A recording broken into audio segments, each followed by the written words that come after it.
Hello everyone. Before your exam tomorrow, I thought you might want to look at the most recent homework was on Plato and Aristotle. For the Aristotle, I refer you to the two things. I have the virtues posted on Blackboard, the doctrine of virtues with Aristotle. Also, I had a lecture on the normative theories. You can look back on that, the last YouTube episode. And then also there's the on Blackboard the 9 normative theories that I have posted from the beginning of the course.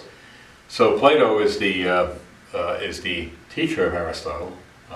Aristotle, having studied at Plato's academy for 19 years, subjects like biology and logic, astronomy, and so forth. But Socrates in turn is the student of Plato in turn is the student of Socrates.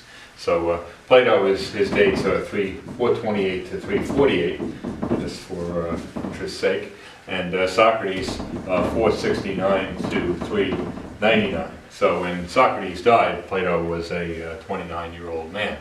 But Plato strove to be one of the Greek dramatists, like Aeschylus or Euripides, and did not become that, but does that with philosophy, you could say. He puts philosophy in a dialogue form, which makes it inherently dramatic. He often pairs off 2 or more people who have diverse views, or usually divergent views, and so it's in the book I wrote on the history of philosophy, I called the chapter on Plato, he's the dramatist of reason. He dramatized these dialogues between 2 or more interlocutors who held different viewpoints. In his dialogue called the Euthyphro, it's typical of his early dialogues. The Euthyphro is the name of a theologian, rather renowned around Athens.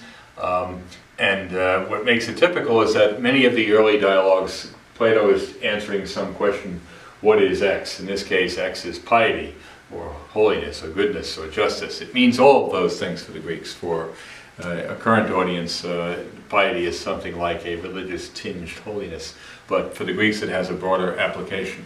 And why would he be interested in the definitions of words? Well, several reasons. One, a definition gives you a standard, a kind of yardstick by which to measure. Some people in the history of philosophy say that Socrates is he's the first moral scientist. He tries to give definitions or exactness to terms. And so there's that. There's also in Socrates' doctrine, even though Socrates wrote nothing, Plato is the writer in these cases. He dramatizes these scenes between Socrates and others, as I said. But Socrates, though he wrote nothing, seems to have a doctrine that knowledge is virtue. Knowledge is virtue. So if you know the good, if you know what virtue is, then you'll do the good. This is Socrates' viewpoint. Aristotle will later differ, but that's a discussion for another day. If I know what piety is, then I can't help but act piously myself. They happen to meet just by chance in front of an Athenian courthouse in this dialogue, and Euthyphro is there to prosecute his father. He's prosecuting his father for murder. What happened was a servant stabbed a man, and that man died. And so Euthyphro's father took the man, bound and gagged him, tossed him into a ditch, and then went to seek from the authorities what to do in this case. While he was off, the man had died of exposure. It's not a clear-cut case of murder. So is it killing? Is it letting die? It's one of those gray areas. But Euthyphro thinks he must prosecute his father, and that's why he's near the courts in Athens. Socrates is there to answer an indictment. You may know by now that there are 2 charges against Socrates. One is corrupting the youth, and one is impiety, interestingly enough. He's been charged with inventing new gods, not those of the state. That's the exact writ or indictment. You had to have an indictment before you could bring someone to court. And so Socrates happens to meet Euthyphro, and he thinks, oh, this is great luck. Euthyphro is this renowned religious figure in Athens.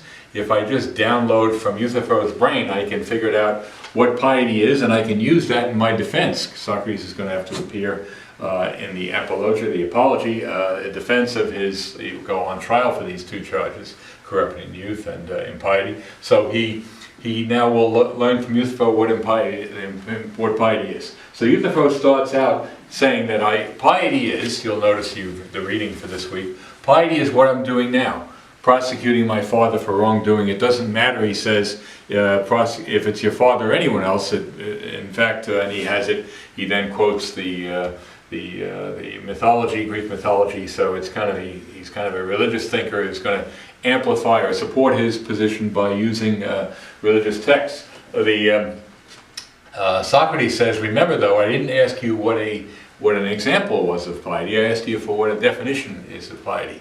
And so you can't give me just an example. It's like make an analogy. If I'm a Martian and I ask you Earthlings what a game is, and you tell me bocce is a game and pool is a game. Yeah, those are examples of games, but you have to, I've asked you for the definition. So don't give me an example of piety, tell me what piety is. So that's the first part of the reading you have. And then, so Socrates encourages him to go on, and Euthyphro says, well, I'll come up with a second definition. And this is the one I've put up on Blackboard recently. You'll notice the second definition of piety in Euthyphro. The piety there is what is pleasing to the gods. Some translations say what the gods love. No matter. Piety is what is pleasing to the gods. And Socrates is full of irony in Plato's dialogues, and Socrates praises Euthyphro for this definition. Sounds like it'll be fruitful. So this turns out to be just blowing smoke. But Socrates says, he recognizes that the Greeks are polytheistic, not monotheistic. So if they're polytheistic, there's more than one god, and will they agree? Will Zeus necessarily agree with Apollo on what piety is? Not necessarily. There are hundreds of gods, and there's bound to be some disagreement between them about that piety equals X and what X equals. So, as I say there, the piety is what I'm doing now. So let's skip down. It's premise 1 of what is pleasing to the gods is pious. Premise 2 says, suppose that Zeus says piety is equal to X. I'm again reading from the document I posted on Blackboard. And premise 3 is Apollo says piety is not X. Well, they're both right according to what Euthyphro says. Zeus and Apollo in this case, both high-ranking gods of course, would both have to be right. So something of the form X, piety is X, and also if you disagree, piety is not X, will both be the case. And why will it be the case? Because God said them, and gods can never be wrong. But that leads to a contradiction. Aristotle, who systematized the rules for logic, one of his 3 laws is the law of non-contradiction. Anything of that form, X is true and X is false at the same time, like it's raining and it's not raining at the same time in the same place, is always wrong, so you would represent it that way. It's false that something in its opposite or something in its negation can never be true. It's called Aristotle's law of non-contradiction. He has 2 other laws, but that's one probably most known. So both gods agree, that generates, both gods say they're right in saying what piety is. That will generate a contradiction like X and not X. But X, not X, so thus piety cannot be identified with what is pleasing to God, since that definition yielded a contradiction. So Socrates allowed him his definition, piety is what is pleasing to the gods, but it ends up yielding a contradiction. This method of arguing is called reductio ad absurdum. It's when you say to someone, anyone, okay, let's take what you say is true and we'll see where it leads. Well, Socrates did that. Piety is what is pleasing to the gods. Where did it lead? It led to a contradiction. So what happens? We must scrap that and come up with another definition. This time, Euthyphro is rather speechless. He's used to having people listen and not being cross-examined in this way. But Socrates now suggests to Euthyphro, and Euthyphro agrees, to modify the definition to mean piety is what is pleasing to all the gods. What have we made? How has this improved, this third definition? Because by saying piety is what is pleasing to all the gods, we have now found something that is that none of them will agree on. Let's plug in for what piety. They probably agree that murder is impiety. They could all agree on that much. Most people would agree, and gods would agree too, that the killing of someone against their will is wrong. So Socrates is saying what all gods think is, and Euthyphro agrees. So this generates this famous exchange. Noted in the text, and one of the questions, the homework questions, is something pious, some action, for example, is something pious because the gods love it, or do the gods love it because it's pious?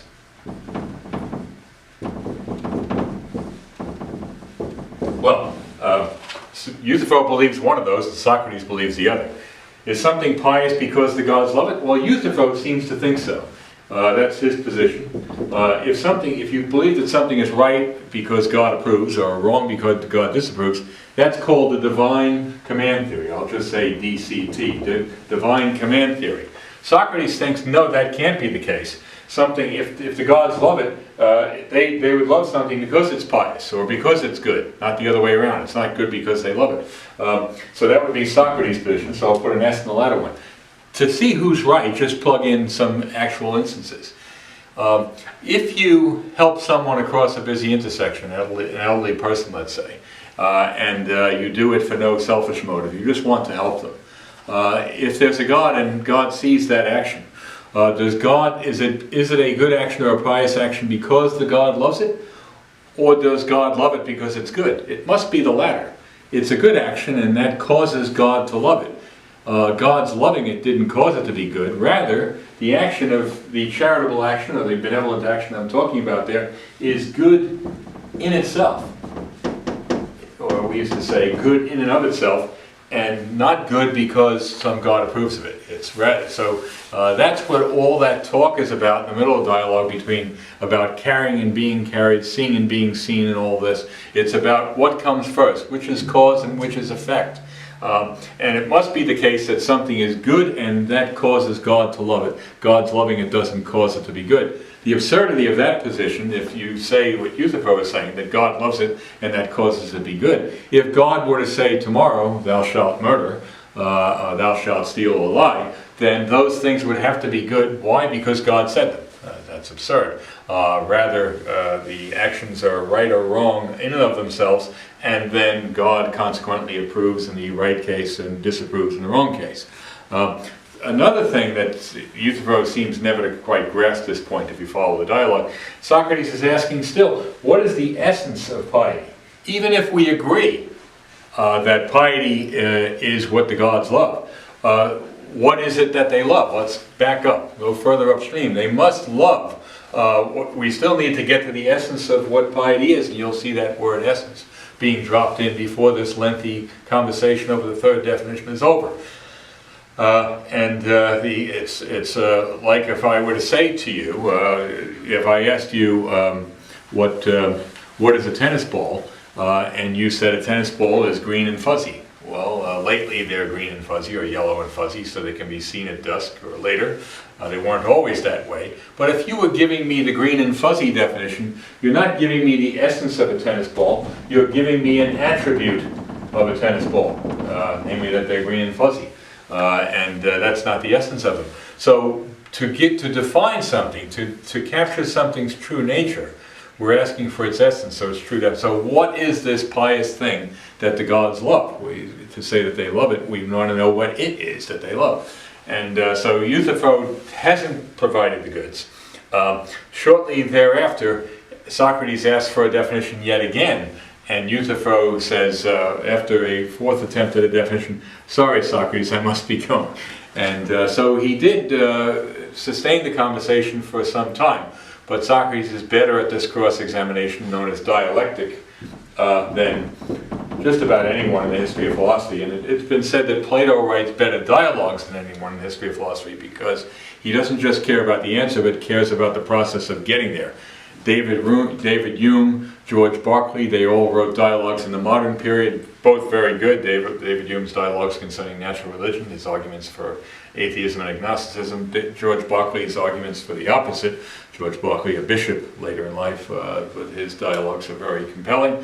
3 dialogues between Hylas and Philinus is one. But Plato is probably the strongest in this regard. The dialogue ends then in skepticism. There's no answer given. We don't know what piety is. Ironic, there are several ironies, as I said before. Plato is noted for irony. One is that Socrates, though he treats Euthyphro as the wise person here that he's going to download from and then use that knowledge at his trial, Socrates is far closer to knowing what piety is than Euthyphro is. So he's the wiser of the two. Another irony of this is that it's Euthyphro who's ready to do this very rash thing, namely prosecute his father for impiety, for murder, and when he can't even say what it is. And implied in what Plato and Socrates are doing here is the idea that unless you can define a term, you really can't wield it. You don't have the standard that I talked about before, the yardstick, unless you can give a definition to it. So Socrates, among his many contributions to the history of philosophy, and this is why he ranks so high in the history of philosophy, I would say definitely in the top 5 philosophers of all time, is that he tries to find definitions of terms. In some dialogues, what is courage? What is justice? What is love? What is temperance or self-control? These early and middle dialogues are fascinating. My favorites for that reason. But again, the idea that knowledge is virtue. If we know what piety is, then we'll necessarily be pious. Knowledge drags the actions with them. If you intellectually can know what piety or justice is, then you will be a pious or just person. Aristotle will turn out not to agree with that. He thinks that you might know what the good action to do is, but fail to do it. He talks about, now you might know that this sweet that I see before me is not good to eat right now. It might be one too many, but I do it anyway. I think Aristotle has a better account of that. We have that experience of knowing that something is not good for us, like a smoke or an extra drink, but we sometimes do it anyway. Socrates says if you really knew, then you wouldn't have done it. And Socrates there, by knowing, he's distinguishing between short-term and long-term knowledge. I might think that it's good in the short term to have the smoke, but to have knowledge means to really know what's good for my long-term benefit as well. And so the argument would go on were those two to meet and debate it. They did not meet. Socrates died in 399. Aristotle, born 15 years later, 384. But so that should give you, it's fascinating what Plato has done here, and that should give you some insight into what they're talking about and why it's so important in this dialogue. So I hope that helped you, and I hope you'll learn from this. All right, have a good day until I see you again. Bye-bye.